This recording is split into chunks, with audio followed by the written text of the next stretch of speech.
надо сердить славянскую богиню смерти Мару и рубить елки на Новый год. Даже если вы сами не рубили, но просто сходили в магазинчик на елочный базар, купили елку и принесли себе ее в дом, вы также причастны к геноциду прекрасных вечно зеленых растений, любимых деревьев Мары Матушки. Здравия вам, дорогие друзья! С вами Юра на канале Осознанка, и сегодня мы поднимаем очень важную тему для нашего общества. Мы постараемся противопоставить здравый смысл против просто ужасающей, отвратительной, мерзкой и попросту глупой традиции рубить елки на Новый год. Заваривайте иван-чай, он же трава кипрей, а мы начинаем. Полетели!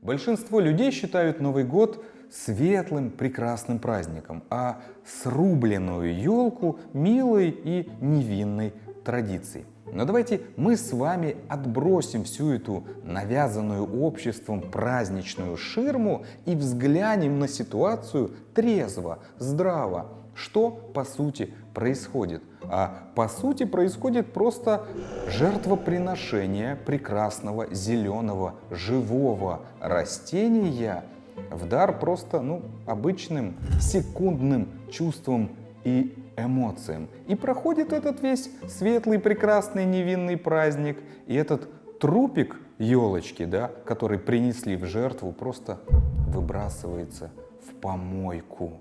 Дар природы, который природа дала нам, чтобы дышать, чтобы наполняться кислородом и другими микроэлементами, мы просто выбрасываем как что-то ненужное. Наполнились этими эмоциями и чувствами, и все, в помойку. И таких помоек по миру в Новый год миллионы. Если рассматривать новогоднюю традицию по срубу елок как обряд жертвоприношения живой природы, то давайте с вами взглянем, что же приносится в жертву, что же убивается и массово уничтожается. Взглянем на елочку. Елка в среднем живет примерно 250-300 лет. И чтобы ей вырасти хотя бы до полуметра, елочке нужно 10-15 лет. Более 10 лет она растет, тянется к солнышку, чтобы потом быть срубленной и сгнить у тебя в гостиной, а потом отправиться в помойку. Прекрасное живое растение, которое дает нам дышать, превращается в мусор, выбрасывается как что-то непотребное и ненужное. Ну вот и прошел Новый год. И ты выбросил елку в помойку. Зачем она нужна? Правильно, ненужная в мусор. До свидания. И что же ты выбросил, дорогой друг? Пока елочка была жива, она одна производила кислорода в день столько, сколько нужно 3 взрослым людям. Она поглощала углекислый газ каждый день, каждый час, каждую секунду, без перерыва, без выходных. Она очищала воздух от пыли и газа. Она обогащала воздух фитонцидами для твоего здоровья. И мало того, что ты ее срубил или купил в магазине уже срубленную, ты потом ее выбросил, показал свое отношение к природе матушки. Ой, да ладно сказки рассказывать, всего-то одна елочка на целую семью в год, это не критично, это немного, зато как прекрасно нарядили трупик елочки, праздник, семья и так далее. Ну да, я думаю, многие так рассуждают и оправдывают свои действия.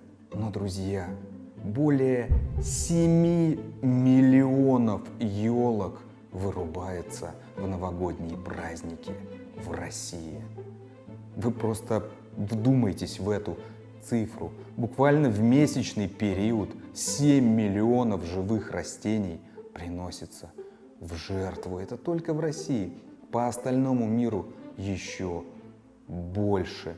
Что же мы делаем, друзья? Зачем мы это делаем? Ради ежесекундных эмоций, чувств и каких-то непонятных навязанных традиций мы просто уничтожаем природу. Более того, мы дышим тем, что производят растения и елки в частности. Как говорил один знакомый мой хороший врач Илья Магерия, дыхательная система человека начинается с дерева.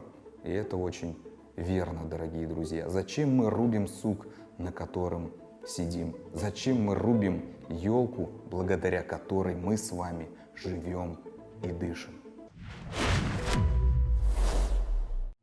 Славяне всегда очень бережно и с большой любовью относились к деревьям. И отношение это было не просто как к растениям, а как к живым, осознанным существам.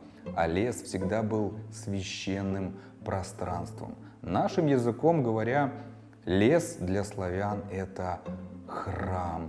А ель, про которую мы говорим сегодня, всегда была олицетворением бессмертия. Она вечно зеленая и весной, и летом, и осенью, и даже зимой. И ель считалась всегда любимым растением славянской богини смерти Мары. И многие не знают, Мара – это не богиня зла. Мара – это не что-то плохое. Она богиня смерти и зимы, и она не так проста, как кажется. Многие современные люди воспринимают смерть как нечто плохое, чуть ли не злое. Но для наших славянских предков смерть – это смена мерного тела. Посмотрите наш выпуск про это слово. Смерть – это переход. И Мара, славянская богиня, помогала нашим предкам совершать этот переход из одного мерного тела в другое. И она не только богиня смерти, она богиня зимы, богиня плодородия. Да, если мы посмотрим на землю, и плодоносная земля всегда удобрена. И чем она удобрена? Удобрена умершими растениями, животными, людьми и так далее. И также она богиня, ребята, справедливости. А когда происходит рубка миллионов елок, это нарушает коны справедливости. Вот в Новый год более 7 миллионов просто вырублено в России елок. Это несправедливо. Это злит славянскую богиню смерти. И, дорогие друзья, я все это связываю между собой. Все это вот новогоднее безумие, в которое люди входят, вот это состояние праздник, подарки, алкоголь, тусовки, кутить и так далее. И вот нарушение этих конов справедливости, конов Мары. Срубается куча елок, миллионы жизней, по сути, да, я напоминаю, относились как к живым существам. И в пространство выбрасывается эта энергия, энергия смерти, энергия насилия, вот это вот жертвоприношение. И люди сходят с ума. А у нас были выпуски про Новый год, друзья. Более 15 тысяч человек только в Москве за новогодние праздники погибает от алкоголя, от действий, вызванных алкоголем. Трудно найти человека, который вам не расскажет какую-то безумную историю про Новый год, кто там спился, допился до полусмерти, до смерти, или кто-то там взял топор, взял оружие и так далее. И это происходит каждый год. Для меня все очевидно. Одно связано с другим. Бесследно эта вырубка миллионов растений в Новый год, миллионов елок не проходит. Все это выбрасывается нам в наше пространство, и люди сходят с ума. Так что, дорогие друзья, не участвуйте в этом массовом безумии, не покупайте елку, не рубите елку сами, не приносите в дом трупик елки ради вот этих вот ежесекундных эмоций, которые ничего не стоят, ничего вам не дадут, а у живой природы очень много отнимают. В новогодние праздники многие люди не хотят участвовать в вырубке живых елок. Сами не рубят, в магазине не покупают, они такие: я же умный, я же осознанный, я не хочу вредить живой природе, я куплю пластиковую елку, я молодец. Ну-ну, дорогой друг, смотри, для изготовления праздничных новогодних елок из пластика уходит более 100 тысяч тонн этого самого пластика. И также после того, как праздник прошел, Новый год закончился, большинство этих елок уходит в помойку, на мусорные свалки. И каждый год сотни тысяч тонн пластика выбрасывается в природу. И тут вы можете меня спросить: Юра, ну как же так? Нам очень нужна елка в доме, но мы не хотим, как ты говоришь, трупик елки или симуляцию трупика в виде пластика. Что же нам делать, дорогие друзья?